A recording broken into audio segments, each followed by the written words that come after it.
경청의 리더십. 시예요. 최고 경청자 스티브 잡스가 애플에 복귀한 후 스티브 잡스는 직원들에게 자신을 CEO라 불러달라고 주문했다. 그는 매우 독선적 리더였으며 그 자신이 항상 표준이고 최고였다. 남의 말을 귀 기울여 듣지 않았으며 이 같은 성향은 경영진과의 마찰을 초래했고 애플에서 쫓겨난 원인의 하나였다. 그 결과로 주문된 자기 반성인 셈이다. 이 같은 잡스의 리더십 반전으로 애플은 실리콘밸리에 또 다른 신화를 써 내려갔다. 성공하는 사람과 그렇지 못한 사람의 대화 습관에는 뚜렷한 차이가 있다. 그 차이점이 무엇인지 단 하나만 꼽으라고 한다면 낳는 주저없이 경청하는 습관을 들 것이다. 스티브 잡스에 딱 어울리는 말이며 스티븐 코비가 한 말이다. 조선조 최고의 성군으로 일컫는 세종의 취임일성은 그대들의 의견을 듣겠다 라고 기록되고 세종실록에서 자주 등장하는 문구 중 하나는 경들의 생각은 어떠하오 라는 표현이다.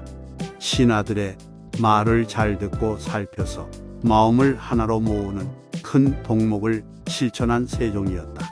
대부분의 사람들은 자기에게 필요한 말만 골라서 듣는다.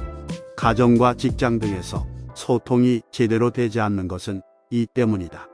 정상적인 소통이라면 단순하게 듣는 것이 아니라 귀를 기울이고 마음을 기울여 듣는 것이다. 우리는 이것을 경청이라고 한다. 경청을 하려면 비워야 한다. 스티브 잡스가 깨우친 것처럼 이 시대 리더에게 필요한 것은 듣는 것이다. 그러기 위해서는 먼저 비워야 한다. 장자의 천도편에서 장자는 마음을 비우고 담백한 상태로 만드는 것은 세상의 근본이자 도덕의 최고 경지이다. 마음을 비우면 고요해지고 고요하면 변하게 되고 변하면 모든 것을 얻게 된다 라고 말한다.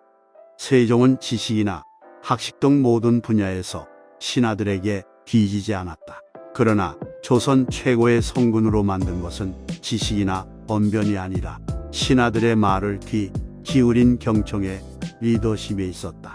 경청의 리더십의 성패를 가늠하는 또 다른 척도로 다양성의 인정 여부에 있다. 자신과 다른 의견을 가진 사람과도 마음을 열고 귀를 기울일 수 있어야 리더십을 얻을 수 있다. 특히 상하 관계로 구성하고 있는 조직 내에서는 반드시라고 말할 수 있다. 어떠한 의견도 받아들이는 상관으로 인정되어야 직원들이 마음껏 자신의 의견을 나타낼 수 있다. 장자의 제6편에서 장자는 세속의 사람들은 자신의 의견에 동조하는 사람은 좋아하고 자신의 의견에 반대하는 사람은 싫어한다. 이것은 자기가 다른 사람보다 더 뛰어나다는 우월감이 마음속에 자리 잡고 있기 때문이다. 그러나 한번 생각해보자.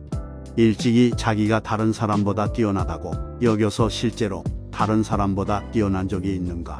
다른 사람의 동의를 구하거나 지지를 구하는 것 자체가 다른 사람들의 재능보다 못하다는 것을 드러내는 것이 아닌가? 나라를 다스리는 것도 이와 같다. 다른 나라의 동의나 지지만으로 어떻게 나라를 제대로 다스릴 수 있겠는가? 대인의 가르침은 마치 형체와 그림자, 소리와 메아리의 관계와 같다. 남이 물으면 대답하되 그 사람이 품고 있는 뜻을 오롯이 드러냄으로써 천하의 모든 사람과 짝이 된다. 이 같은 장자의 말은 다른 생각을 받아들이지 못하는 리더는 못난 리더다고 할 수 있다. 세종과 신하 허조에 대한 유명한 이야기. 아웃사이더로 토론장에서는 언제나 소수 의견을 낸 것으로 유명하다.